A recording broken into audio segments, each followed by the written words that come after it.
eu finalmente vou falar sobre o filme Pecadores. E eu estou muito feliz, cara. Agora é o melhor momento. Você vai ver que tá tudo conectado com tudo. Tudo conectado com tudo.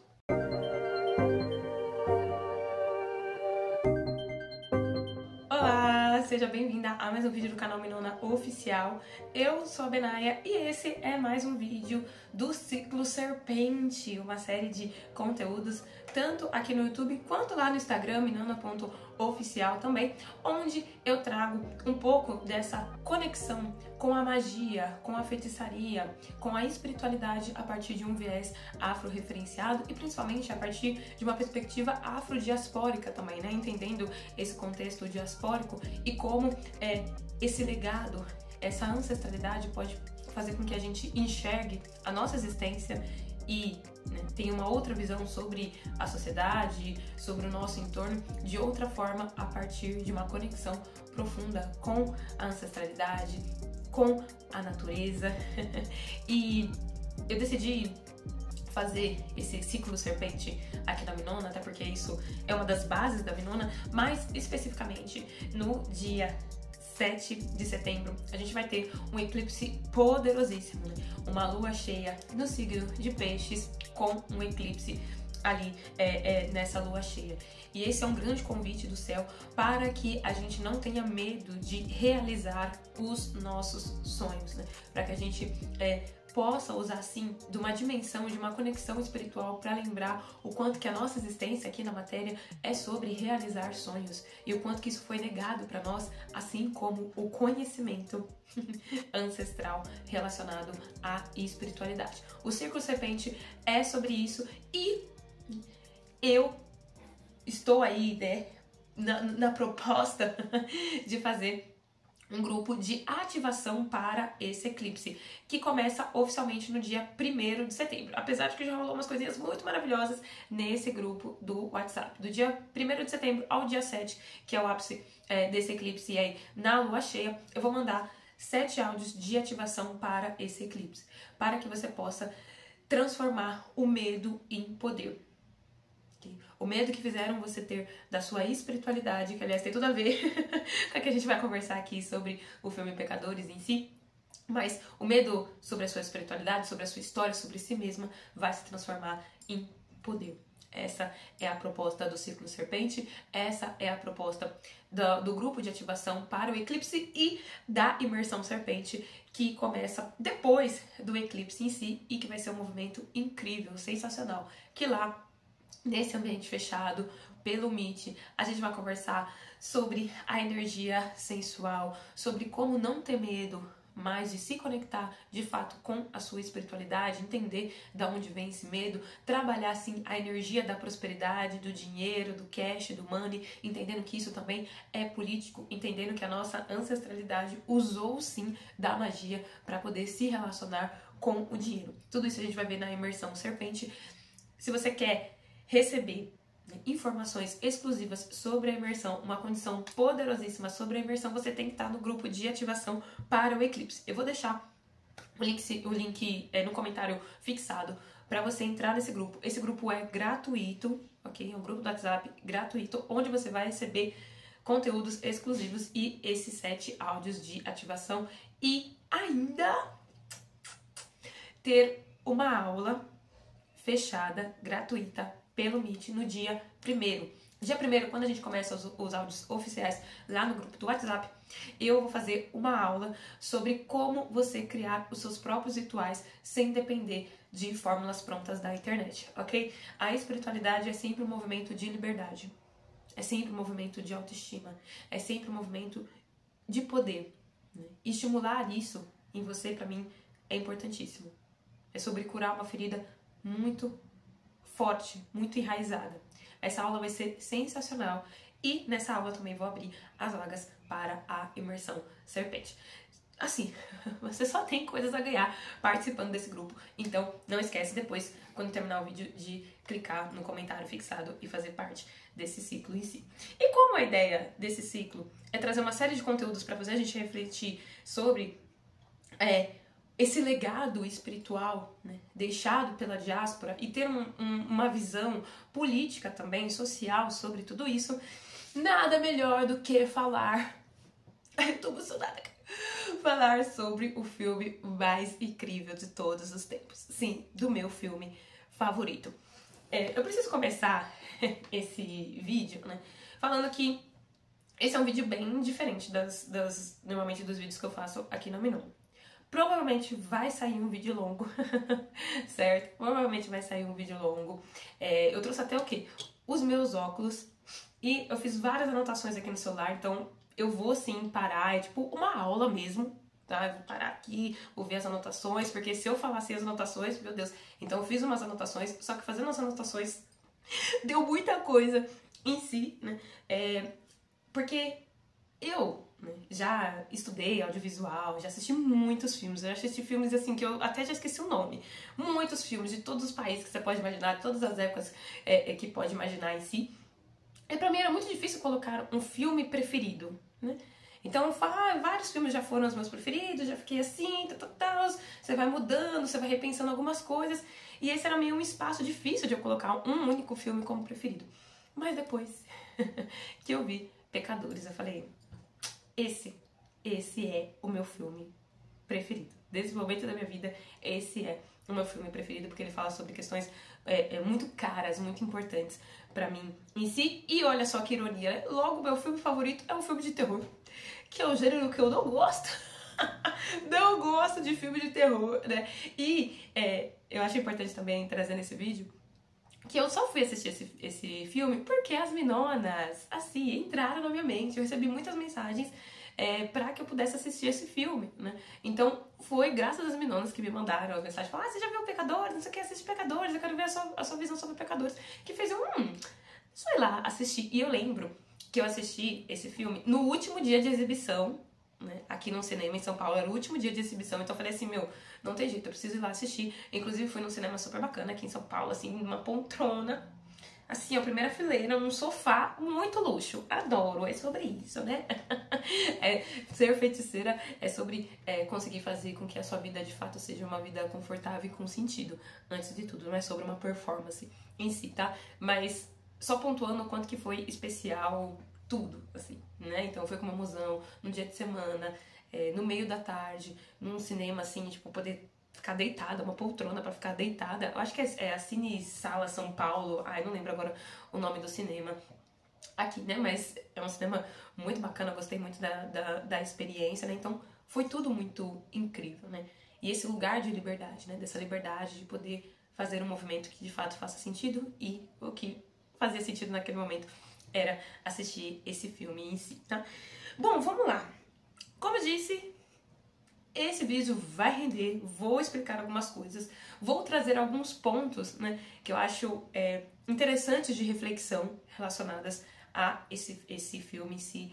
Assista até o final, nem que você pare, depois volte, acelera e coloca no 2.0, enfim, mas o começo dele vai fazer ainda mais sentido no final, tá? Então eu coloquei alguns pontos importantes pra gente trocar ideia aqui, pra gente conversar.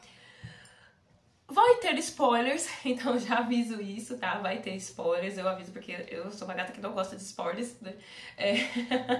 Mas se você não tem problemas com spoilers, escute aqui essa reflexão, e pra você que já assistiu também vai ser super poderoso, tá?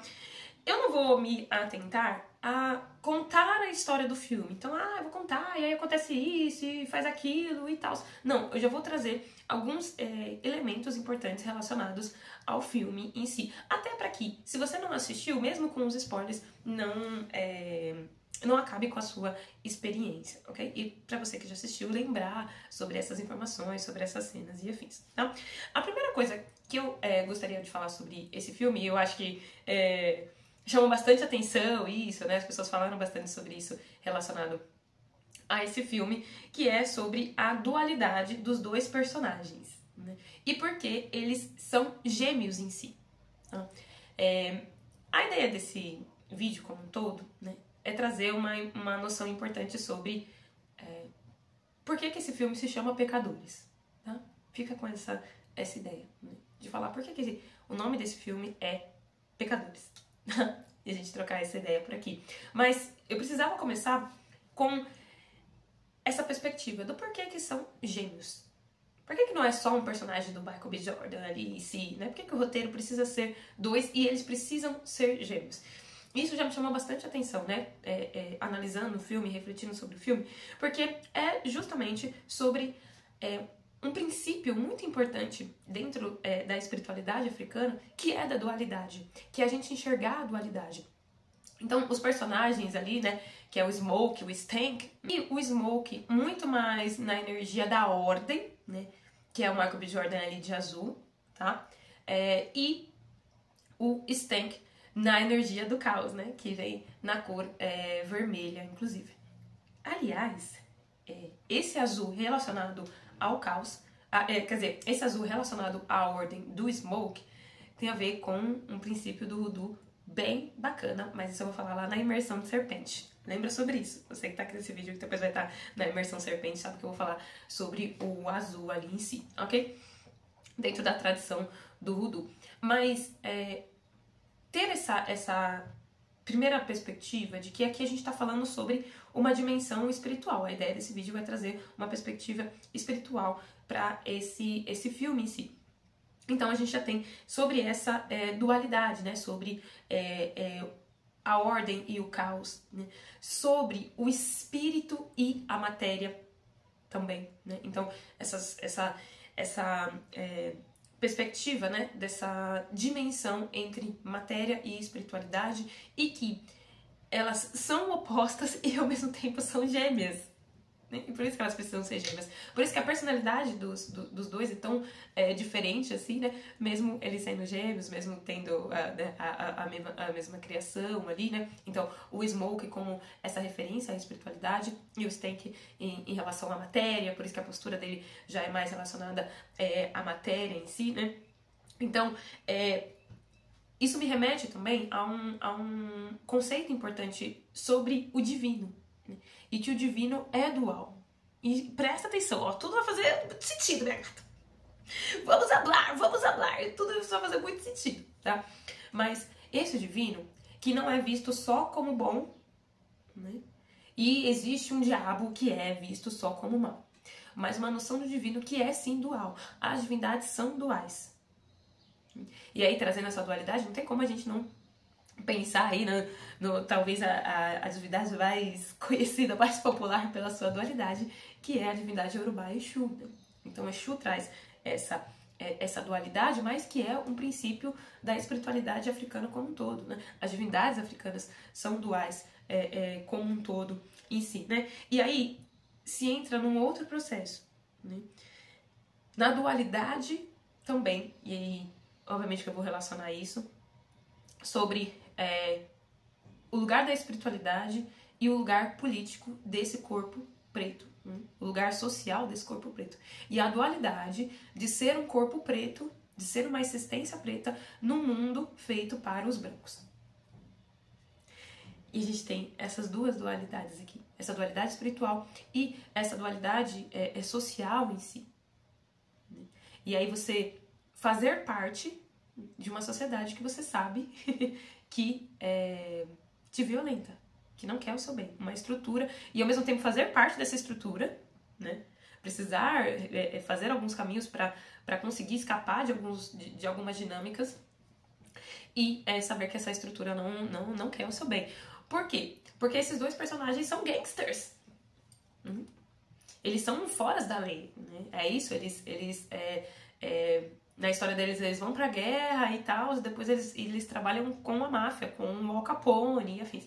E eles trabalham com o Al Capone, pega esse dinheiro, né, que eles ganham com a máfia, pra depois fazer os seus movimentos ali dentro da sua comunidade, pra gerar esse dinheiro dentro da sua comunidade em si. Ou seja, essa dualidade também. Importante da gente refletir nesse sentido. E aí, a gente entra numa outra questão muito importante, num outro ponto muito importante, que é sobre o blues. E o blues como uma música que fala sobre esses dois aspectos.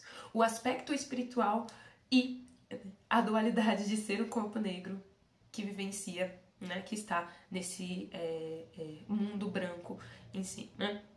Então, quando a gente olha pro blues, né, o blues ele é a música do voodoo, né? O blues tem raízes, né, nos cantos religiosos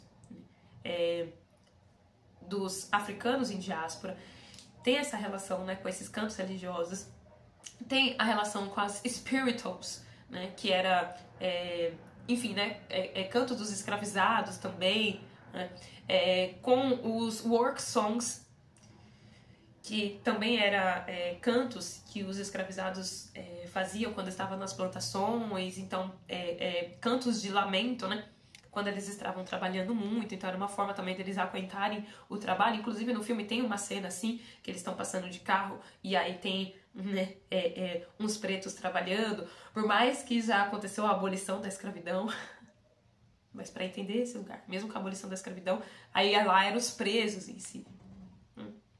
Então a gente sabe também dentro da história dos Estados Unidos, né, mas da América Latina também, mas dos Estados Unidos, o quanto que o sistema penitenciário também foi uma maneira, né, de dar continuidade à escravidão. Aqui no Brasil também a gente entende bem essa lógica, mas essas work songs também como essas músicas de lamento. E por isso, né, que o blues, inclusive, tem esse nome, né, que é a expressão em inglês do feeling blue, né, de me sentindo triste, né. Então o blues começa também, tem toda essa energia, ou seja, tem essas spiritual songs, esses cantos espirituais, né, essas work songs, e aí você tem o blues.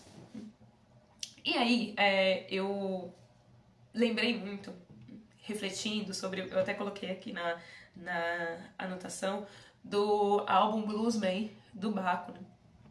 E aí tem a música Bluesman, e aí tem uma narração, né, que é feita por uma mulher, né, que foi escrita pelo Baco Exu do Blues. Tá tudo bem, né?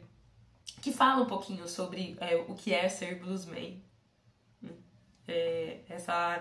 Esse texto, né, essa fala do que é ser bluesman é muito bacana, eu acredito que tem tudo a ver. E, né, esse álbum dele vem antes desse filme, né, mas fala sobre essa energia do blues, né, que é isso, é a primeira vez que principalmente os homens negros em si eram ouvidos, eram colocados nesse lugar de o homem branco parar para ouvir e posteriormente admirar também aquela música, não o músico, mas aquela música.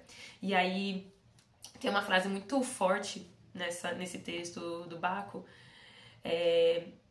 que a intérprete fala, né? Só eu posso fazer minha arte, só eu posso me descrever, vocês não têm esse direito. O blues foi também, essencialmente, esse lugar de ascensão econômica para, enfim, muitas pessoas pretas, para muitos músicos pretos, né, para muitos homens pretos em si, né, e também essa perspectiva de entender o talento, né, e o sonho dessa população preta. Tá? Ou seja, o blues como também um símbolo que remete ao sonho. Ao sonho de quê? De liberdade. E aí a gente entra no que pra mim é o personagem principal desse filme em si, né? Apesar de usarem a imagem do Michael B. Jordan ali, do maravilhoso, né? Porque a gente sabe, né, que a imagem do Michael B. Jordan, né, as pessoas se interessam. Mas pra mim, o personagem principal desse filme em si é o personagem que tem o sonho de liberdade, que é o Sammy. O personagem que, através da sua música relacionada ao blues, né, do seu talento incrível, maravilhoso, né, e do seu sonho, né, esse sonho por liberdade. De liberdade de viver a música, de liberdade daquele espaço, de liberdade de tudo que é imposto para ele, enquanto um jovem negro, através desse sonho. E esse sonho dele ser considerado um pecado. E aí a gente tem esse sonho de liberdade, né, da escravidão ser visto como um pecado. Você tem noção disso? Você tem noção como isso aparece lindamente nesse filme? Quando a gente tem a primeira cena. A gente tem a primeira cena do filme ali e tal, né? Tá relacionada a isso aqui. E aí tem uma igreja. E essa igreja, esse cristianismo ali também, né? Então tem o pai do Sammy, que não quer que ele siga essa carreira musical, né? Que quer que ele se converta ali, né? E tal, e cante para o Senhor. Então, a gente também olhar essa relação com o cristianismo e essa noção de pecado, né? Dessa construção de pecado, tá? Para que as pessoas aceitassem, né? Para que as pessoas não reivindicassem o seu sonho de liberdade. E aqui, isso não é sobre o cristianismo enquanto uma religião, enquanto uma crença, né? Eu acho nada contra em relação ao cristianismo enquanto uma religião, mas a gente precisa ter uma perspectiva social, né? É o que eu tô trazendo aqui, né? Uma visão antropóloga, né? De socióloga para você sobre esse lugar das religiões, até porque sim, e é o que eu tô falando pra você sempre. E eu sempre falo sobre isso aqui. E a gente vai falar mais sobre isso ao longo da imersão serpente. Espiritualidade, religião é sim político. É sim político. E a igreja, né, o cristianismo, a igreja católica e afins, né, protestante, né, o cristianismo tem, né, um impacto político. Histórico. Não tem como pagar isso. Não tem como não olhar para isso. E olhar para que sim, né? Os discursos relacionados ao pecado está diretamente relacionado a você não reivindicar por liberdade. E você aceitar abrir mão dos seus sonhos. Ou seja, o que o pai do Sammy quer, né, dele? Que ele desista do sonho do blues. Essa música que tem, né, uma raiz espiritual, uma raiz ancestral, uma música que possibilitou uma outra perspectiva econômica para pessoas pretas. Reivindicar tudo isso seria um pecado. E aí, a gente olha como tem um lugar sobre o blues e sobre essa relação com a espiritualidade como um pecado, né? O blues como um pecado. E o que a gente precisa olhar aqui também? Ai, meu Deus, é tantas coisas, né? Mas de que o blues, a música, por justamente ter uma conexão com a espiritualidade, e em algum nível ela também é dual. Espiritualidade dual lá no começo que eu falei. A música também é perigosa. Seguir os seus sonhos também é perigoso. Tá? A primeira cena, realmente, do filme é uma cena muito significativa, muito simbólica, que são alguns desenhos falando sobre como algumas culturas enxergam a música com uma conexão espiritual. Você lembra dessas ceninhas e tal que passam, né? E fala, inclusive, ali sobre o quanto que na perspectiva africana e afins de diferentes povos, a música era capaz de chamar espíritos. Espíritos, né, na energia positiva e espíritos na energia negativa, porque a espiritualidade é dual em si, né? Ou seja, o que a gente tem aqui? Um lugar importante, né? Dessa música também, dessa espiritualidade, que quando não se tem consciência, quando não se tem conhecimento, ela também abre diversos campos. Okay?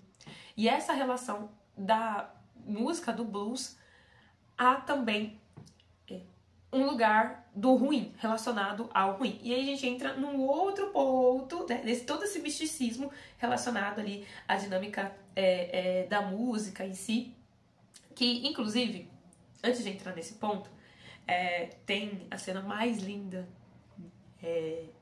que eu já vi num filme. E eu acho que essa cena que fez eu olhar assim e falar, mano, o filme Pecadores é o filme mais lindo, tipo, é o meu filme preferido. Depois que eu tava escrevendo alguns pontos, né, pra fazer nesse vídeo, depois eu falei, nossa, realmente ele é mais foda do que eu tinha pensado no primeiro momento. Mas essa cena, tem uma cena, né, onde o Sammy tá cantando ali, lindo, maravilhoso, quando já tem a festa acontecendo e tal, né, do Smoke e do Stank, e aí ele começa a cantar, e que inclusive a música fala sobre é uma crítica ao pai dele, né, falando que ele está encontrando Deus, né, através da música. Olha como as coisas estão muito ligadas. Eu tô falando aqui com você, eu tô lembrando de várias coisas que eu não anotei e que eu tô, tipo assim, me segurando pra não falar. Porque ainda tem bastante coisa pra eu trocar aqui, certo? Mas esse filme é rico em simbolismo. Eu adoro, né? Eu sou uma oraculista, né? Então eu adoro essa inteligência, né? Através dos símbolos, porque eles vão num lugar bastante profundo.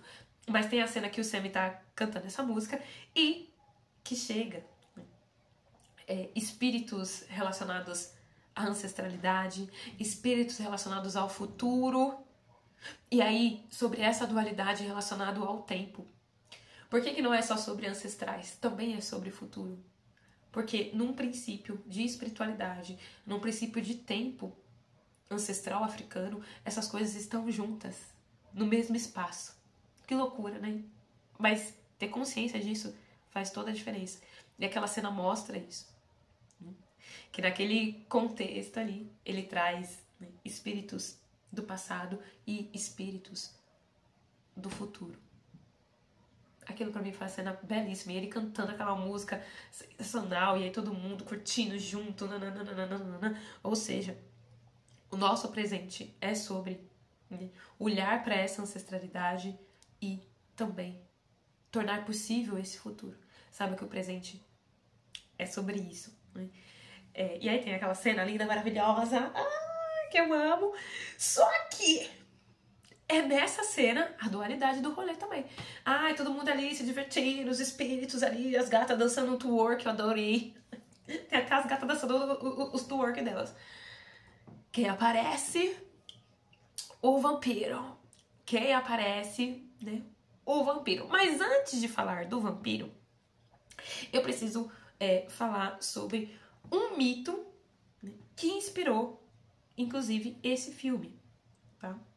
Que é um mito do Robert Johnson, que foi e é um mito bem conhecido aí, né, dentro da cultura do voodoo, né, bem popular dentro da cultura do voodoo. O filme Pecadores bebe muito, né, do voodoo em si. A gente vai falar sobre ele. Mas dentro da cultura do voodoo existe esse mito, e da cultura do blues como um todo, existe o mito do Robert Johnson, né? Que foi um grande músico aí de blues e tal, e que, segundo a lenda, né, diz que ele não tocava muito bem, que ele não era muito visto como um grande músico e tal, até que um dia ele vai para uma encruzilhada. Ele vai para uma encruzilhada, e lá nessa encruzilhada diz que ele encontra com o Devil. Pois é, que ele encontra com o diabo ali, e aí ele vende a sua alma para o diabo em si, né? E aí falam que, né, o diabo vai lá e afina o seu violão, e a partir daí, do nada, o Robert Johnson virou um superstar, virou um dos caras que tocavam bem pra caramba, e por isso que as pessoas estranharam. Nossa, mas até ontem você nem tocava muito bem, e aí agora você tá tocando super bem, e aí ele tem uma fama, ele tem uma popularidade.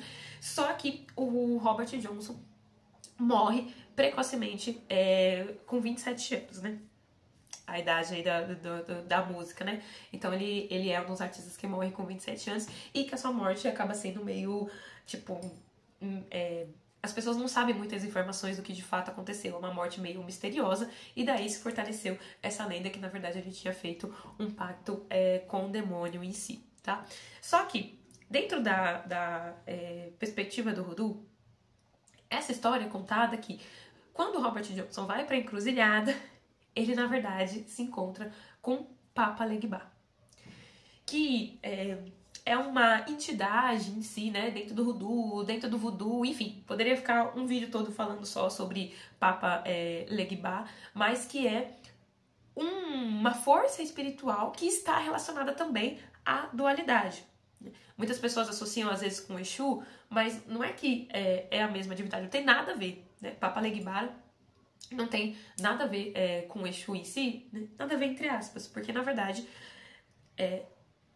são forças espirituais que têm a ver com a dualidade. Por isso que elas estão na encruzilhada. E aí existe esse mito, né, de que ele vai para essa encruzilhada e na verdade se encontra com Papa Legba e tal, e aí Papa Legba faz um acordo aí com ele de que ele traria, né, essa boa sorte aí na música, mas ele ficaria lembrado, né, pelo nome de Papa Legba. Então Papa Legba é que ficaria conhecido, na verdade, por ter auxiliado ele e afins, né? Essa é uma versão mais afrocentrada sobre esse assunto e não só relacionado ao diabo em si. E essas divindades que trazem mais fortemente essa noção de dualidade muitas vezes vista, né, por uma ótica conservadora, como divindades relacionadas ao diabo. Porque quando não se entende essa espiritualidade que é dual, você vai relacionar, né, isso ao bem e ao mal, né, ao bonzinho e o malzinho. Sendo que o benzinho e o malzinho são gêmeos. Ok? Né? Bonzinho e malzinho entre aspas, né? Você me entendeu sobre essa perspectiva de dualidade em si. E aí, existe um outro lugar, ainda mais importante de a gente olhar para esse mito, numa perspectiva política e sociológica, né? E racial. Ou seja, o quanto que esse homem negro que pode ter se aprimorado seus talentos, né? Ter estudado, ter progredido, o quanto que não é possível que ele tenha feito isso sozinho. O quanto que ele teve que ter feito, né, um pacto com o diabo. Esse olhar de menosprezo ao conhecimento, ao talento e às habilidades pretas. O quanto isso é muito comum. O quanto que o talento dos corpos negros são muitas vezes colocados em xeque.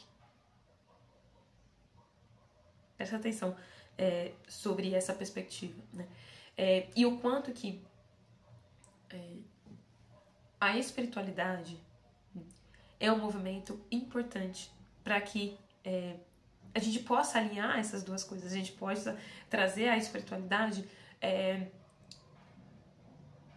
num lugar não de porque eu não tenho talento, mas num lugar de aliança, de compromisso para crescer, né, o talento em si. E aí, trazendo toda essa história, né, sobre o Robert Johnson, a gente vai entrar na personagem mais foda desse filme, que é a personagem mais foda desse filme e que é uma figura muito, muito, muito importante, que é a praticante de voodoo, que as pessoas falaram pra eu assistir esse filme por quê? Por causa dessa personagem, que é a personagem da Annie Eudoro, que é a bruxona, e que deixa explícito no filme que ela pratica o voodoo em si, né? E que, inclusive, eu vi uma vez uma notícia que a atriz que fez a Annie, né, a personagem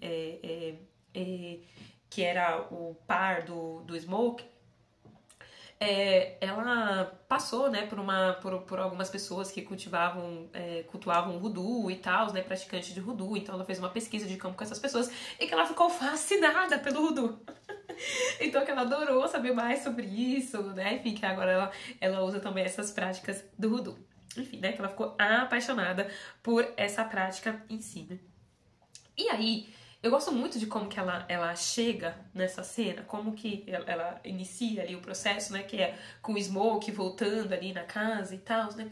E aí a gente já tem uma questão muito importante, né? E lembra que o Smoke, um dos princípios relacionados à espiritualidade, ok? Dos gêmeos, né? O Smoke de azul é aquele que tá relacionado à espiritualidade, à ordem, enfim, né? Uma das partes da dualidade. E ele chega muito revoltado com a espiritualidade. Porque, enfim, né, eles tinham perdido uma filha e isso trouxe muita revolta pro Smoke, né, a ponto dele desconfiar da espiritualidade. E pra mim, essa cena ela é muito importante, porque novamente traz a dualidade da espiritualidade em si. E a dualidade agora que se apresenta através do Smoke, que tem raiva, né, dessa espiritualidade e ao mesmo tempo no lugar da Annie, que confia nessa espiritualidade, né, mesmo não tendo controle sobre as coisas. Mesmo a espiritualidade em algum nível parecendo que a abandonou. Ou seja, a gente tem um lugar da espiritualidade da dúvida e a gente tem um lugar da fé em si. E ao mesmo tempo, o quanto que essas coisas se misturam. Porque N em si, né? E aí tem até aquela cena em relação ao dinheiro e tal, que as pessoas pretas tinham outro dinheiro, enfim, várias questões políticas lá nos Estados Unidos, mas que as pessoas pagavam ela com dinheiro que só valia para a comunidade preta, porque a comunidade preta era paga com esse dinheiro e tal. E aí esse dinheiro, tipo, não era um dinheiro dólar, né? Você não conseguiria comparar com todo lugar, varia só pra comunidade negra, né? E aí até o Smoke fala, isso não é dinheiro de verdade e tal, e ela, meu, tipo, não é sobre isso, né? Ela tá trazendo essa perspectiva do quanto a espiritualidade é importante pra ela. E aí, a gente tem um bagulho que é foda. Uma cena que é foda. Que é sobre a Mojo Bag que a Annie deixou com o Smoke quando ele vai lá pra guerra, quando ele vai lá trabalhar pro Al Capone. O que são as Mojo Bags, né? Aqui a gente conhece mais como o patuá e sim, né? Algo parecido com o patuá, mas que são amuletos que são feitos dentro da tradição do voodoo para várias coisas. Para amor, para né, atração, para proteção. Então, mesmo descrente de muitas coisas, o Smoke usa o Mojo Bag, o patuá que a Annie deu pra ele. E presta atenção porque esse símbolo ele faz muito sentido. E aí ela até fala, né?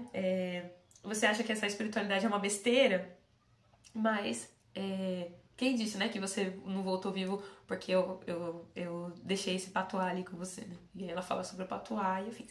E aí, nesse momento que ela fala sobre o patuá, né, ela pega essa Mojo e ela encanta novamente. Então ela traz uma energia de novo pra essa Mojo Bag, pra esse amuleto. E ela fala uma coisa incrível e maravilhosa e que esses detalhes que passam despercebidos, né, que eu quero trazer aqui pra você e que isso tem tudo a ver com tudo. Quando ela encanta essa Mojo Bag, ela fala alguma coisa com a energia, o poder do povo da terra, né, o poder do povo e do sol. Ou seja, ela chama o poder do povo da terra e do sol.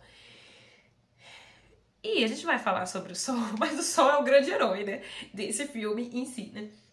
Mas, quando ela fala isso, ela tá relacionando a uma dinâmica muito profunda e importante sobre o voodoo, que é o voodoo tem uma raiz principalmente dos povos de origem banto, ok? E para vários grupos étnicos que tá dentro desse tronco linguístico banto, a terra, os povos da terra e o sol, principalmente o sol, é muito importante. Fala diretamente com uma conexão com o divino. com a vida, com a espiritualidade. E ela chama tudo isso para aquela mojo bag em si, né? E aí, né, tem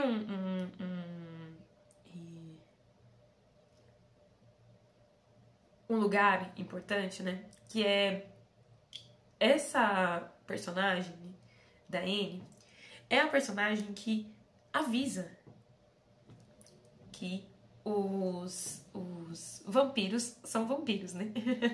Então a gente tem, quando o caos lá já tá acontecendo, é ela que avisa, ela que fala, ela que percebe. E que, inclusive, ela fala que os vampiros são Hents. Okay? Não vou entrar aqui sobre o que é Hents tão profundamente. Isso a gente vai fazer na imersão Serpente. Não esquece de depois entrar no grupo do WhatsApp em si. Mas os Hents são como se fossem almas que... Presta atenção. Resumidamente, tá? Hents, dentro do Voodoo, né, é visto como almas que não cumpriram aquilo que elas gostariam de ter cumprido, que tiveram uma vida vazia. E por elas terem tido uma vida vazia, uma vida de decepção, elas ficam vagando na Terra. E aí essas almas se apropriam de corpos. E a ideia dessas almas é para elas se apropriarem de corpos, para elas poderem aí fazer o que elas... Ai, meu brinco até caiu. Para elas poderem fazer aquilo que elas... o sonho que elas não realizaram. E aí, no filme ela até fala, né, que os vampiros são o pior tipo de gente. Por quê? Porque os vampiros, eles aprisionam. Os vampiros aprisionam a alma em si. Os Hents trocam, né? Muitos tipos de Hents trocam de alma. Troca a sua alma com o corpo e a alma do corpo da outra pessoa vai embora, né? Vai pra espiritualidade. E os vampiros são um tipo de gente que aprisiona a alma da outra pessoa, desse corpo que ela domina em si, né?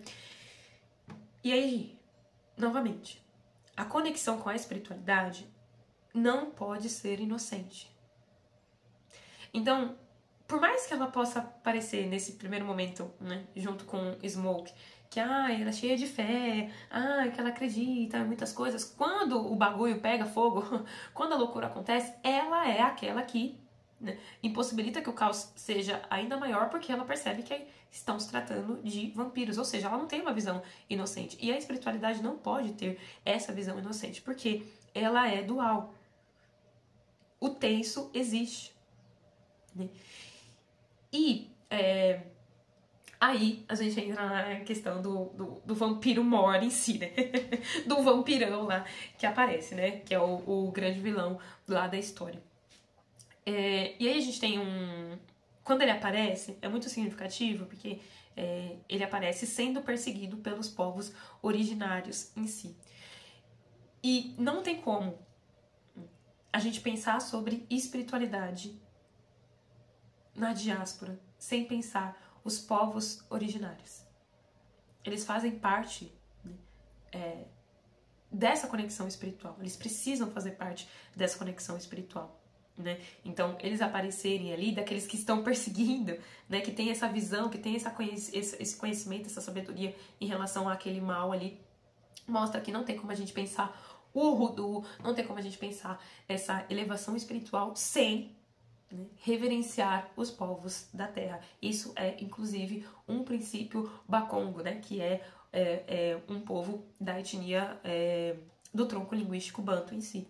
Ou seja, precisa-se reverenciar os povos da Terra, porque eles têm esse conhecimento. Se a espiritualidade é uma conexão com a natureza, a conexão com a Terra, os povos que dominam, que têm conhecimento sobre a Terra, precisam ser reverenciados em si, né? Ou seja, não existe magia se você não conhece a Terra. Não existe magia sem o conhecimento dos povos originários em si, né?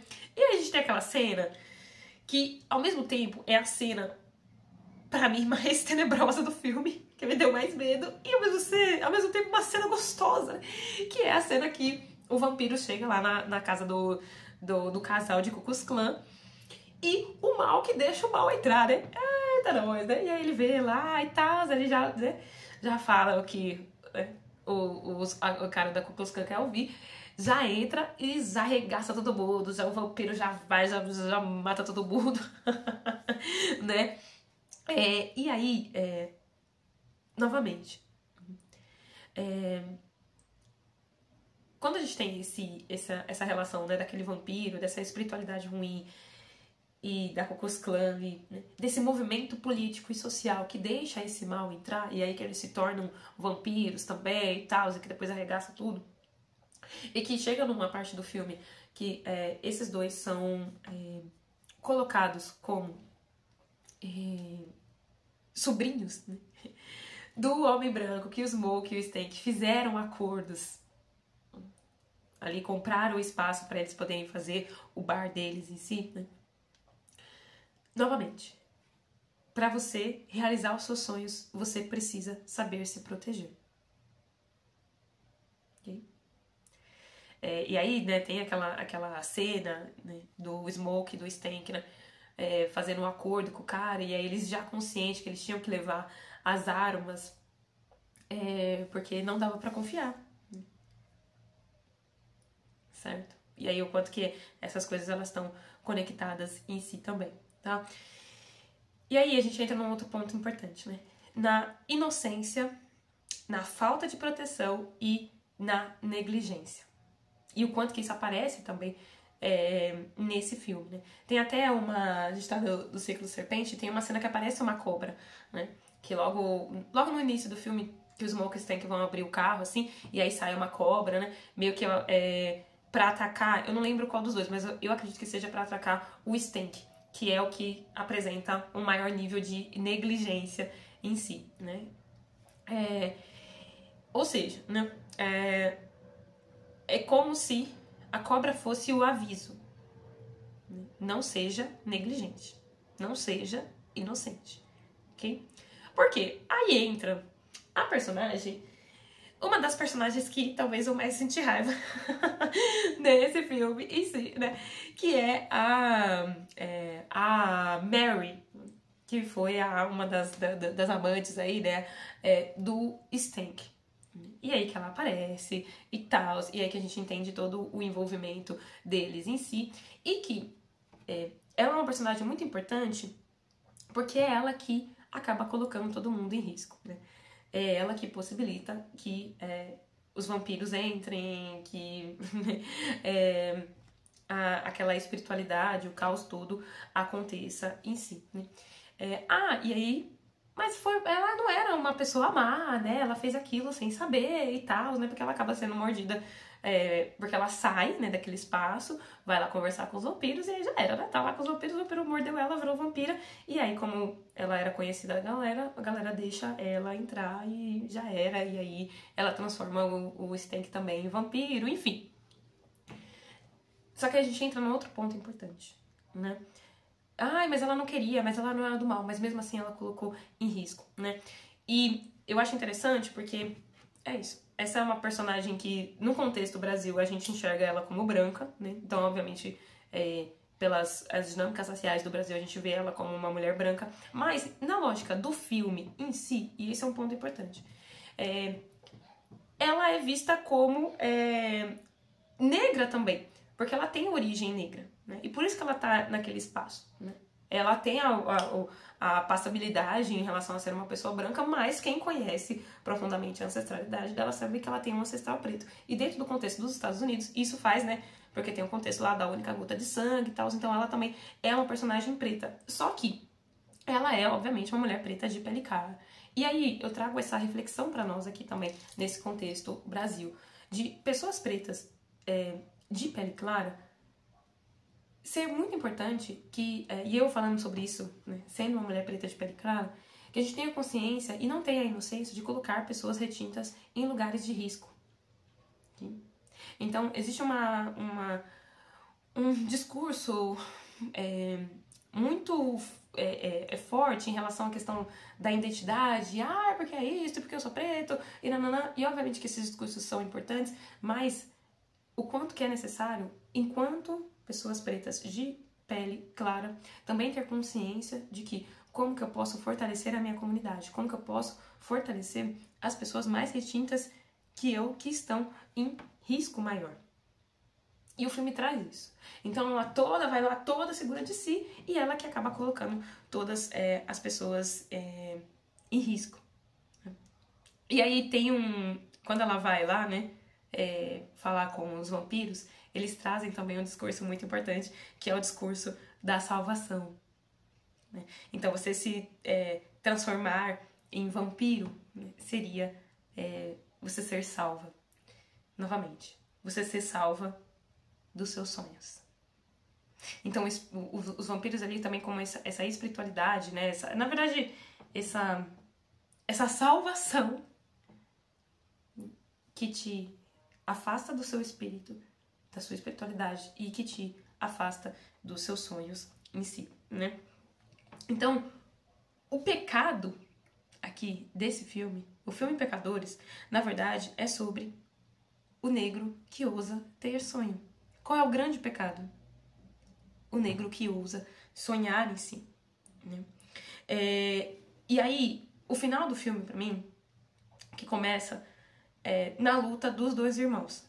Então, o Stank já tá vampiro e o Smoke tá ali, né, tentando fazer a coisa virar. E aí tem essa cena de embate entre esses dois. E que o Smoke tem a possibilidade de matar o Stank. Só que isso fica em aberto. Então ele chega lá no momento que é isso, agora eu vou matar você. Só que isso fica em aberto, a gente não vê o que aconteceu. Depois a gente sabe que o Smoke não matou o Stank em si. Mas tem esse final que começa aí, né? Na luta desses dois em si, né?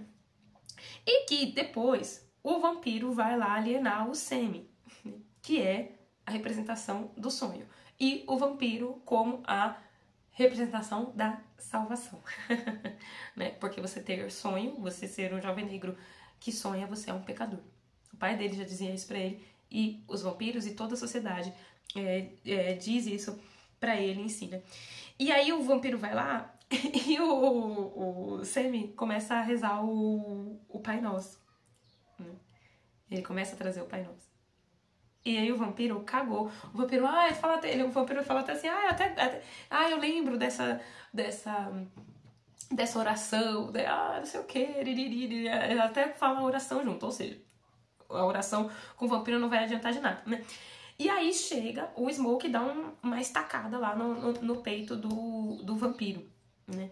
E aí ele para um pouquinho e tal, né? E aí até a gente pensa que, poxa, agora vai matar o vampiro. Mas aquele vampirão, bebê, aquele vampirão é nível hard. É nível hard de uma energia que quer fazer você desistir. E aí tá lá o vampiro, e aí tá o Smoke e o Stank, os únicos sobreviventes do rolê. Ok? Os únicos sobreviventes do rolê. E aí tá lá os dois, ou seja, o sonho, né, na matéria ali, e essa energia da ordem, da espiritualidade. E aí os dois lá desesperados. E aí, quem é o herói? Quem é o herói desse filme? O Sol. O Sol. E aí o Sol aparece, aí com o Sol os vampiros não tem como, né?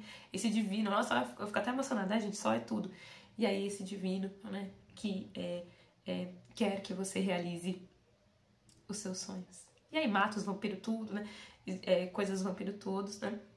E aí você lembra que eu falei que o Smoke, né, tava com o patuá, que a Annie tinha dado pra ele e tal. E ela trouxe, né, o poder do sol, né? Reivindicou o poder do sol, tanto que foi o sol que acabou salvando todo mundo. E aí depois que o Sammy vai embora lá pra casa e o Smoke fala o quê? Ele fala, mano, agora eu vou matar todos os brancão lá da Ku Klux Klan, que falou que ia matar nós, né? Então ele já tá na revolta, já perdeu todo mundo, já tá no rolê. E aí tem uma cena muito marcante que antes de ele pegar nas armas, ele tira esse patuá. Ou seja, ele traz pra consciência e aí naquele momento ele se rendendo à fé naquela espiritualidade. Talvez ele pense assim, realmente, eu acho que esse patuá aqui me protegeu e agora eu não quero mais. Quando ele tira esse patuá, que é que depois que ele vai atirar na galera toda lá, que é quando ele é baleado também, e acaba fazendo a sua passagem em si, né?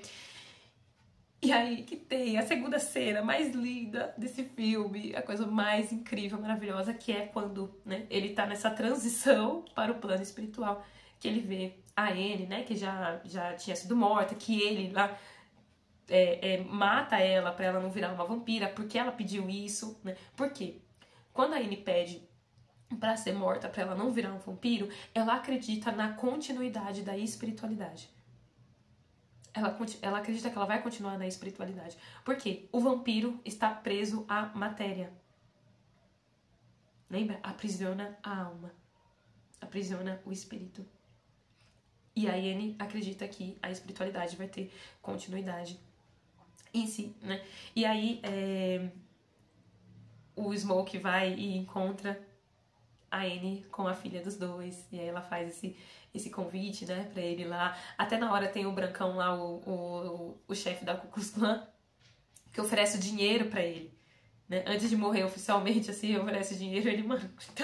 E aí ele termina de marcar o Brancão porque ele não quer mais se relacionar com a matéria. Não é mais sobre a matéria. É sobre essa continuidade nesse plano material, né?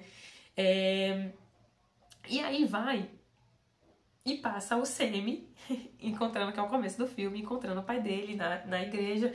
E aí o pai dele fala novamente, né? Abandona isso e tal, né? Ele todo fodido, todo sangrando. E aí corta para uma cena foda. Oh, caramba, esse filme é foda demais, ai meu Deus!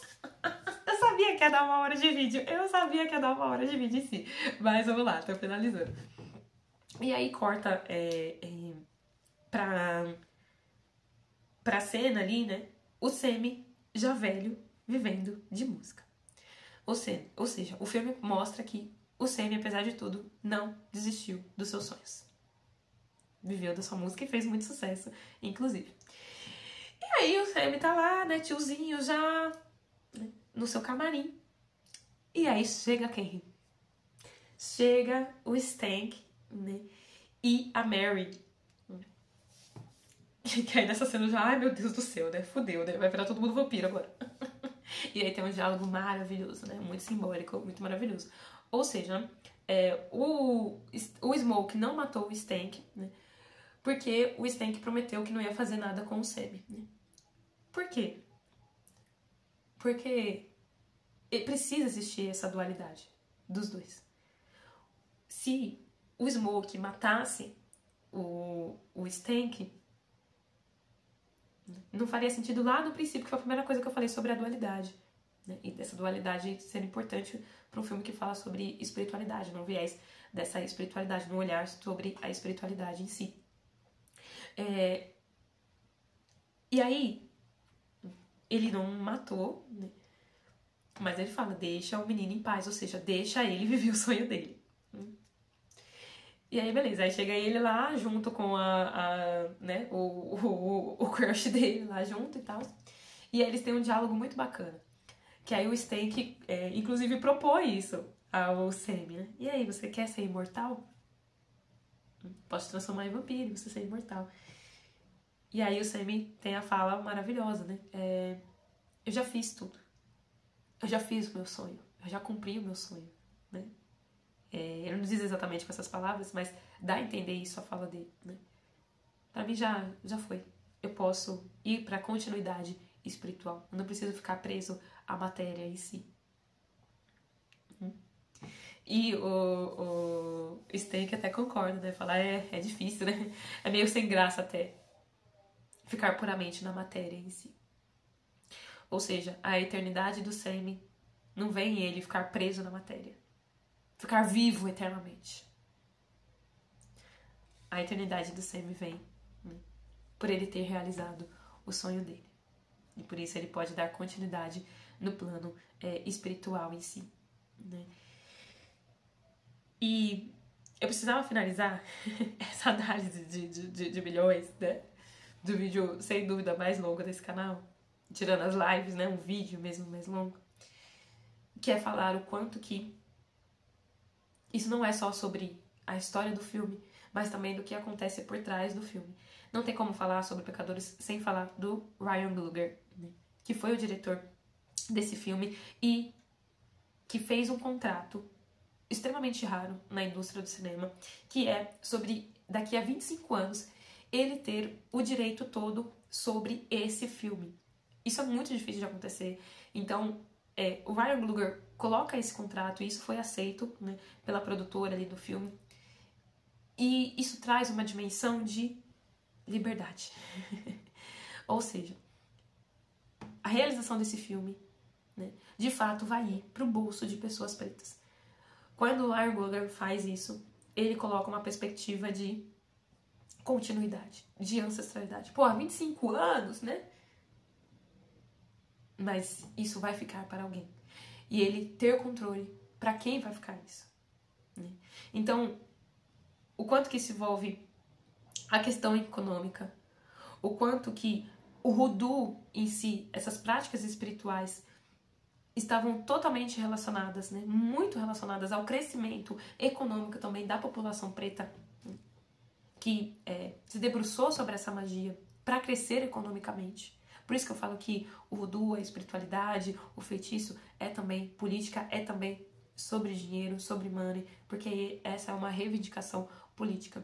Então, toda essa história sobre o Pecadores não é só sobre um filme, é sobre o que acontece para além dele, né? E o diretor desse filme mostra isso, que através dessa obra ele está construindo legado. E esse é o convite principal desse filme, e que talvez muitas pessoas chamem o seu sonho de pecado. E talvez seja mesmo. Por isso que o nome desse filme é Pecadores. Talvez seja sobre admitir essa postura. Por isso que falar sobre esse filme no ciclo Serpente era tão importante. Trazer o símbolo da serpente tem a ver com tudo isso, né? Esse símbolo relacionado ao pecado tem a ver com tudo isso que esse filme trouxe também. Minha gata, teria mais 400 milhões de coisas pra falar, né? Se você ficou até aqui, escreve Pecadores nos comentários, que eu sei que você ficou até o final. Vou ficar muito feliz, mesmo. Fiquei muito feliz de ter feito isso, né? Eu acho que essa é uma análise, né, que também é um legado aqui pra deixar no canal. Deixa nos comentários o que você achou, como você sentiu, coisas, percepções, o que você não tinha pegado, e talvez com essa análise aqui fez você ter uma outra perspectiva. Quero saber muito, quero ler muito os seus comentários. Muito obrigada pela sua companhia. Não deixa de entrar no grupo de ativação para o eclipse, que vai ser poderosíssimo. Essa é a bagagem, essa é a nossa bagagem cultural aí e ancestral, tá? Não deixa de entrar no grupo de ativação para o eclipse. Muito obrigada pela sua companhia e axé pra nós.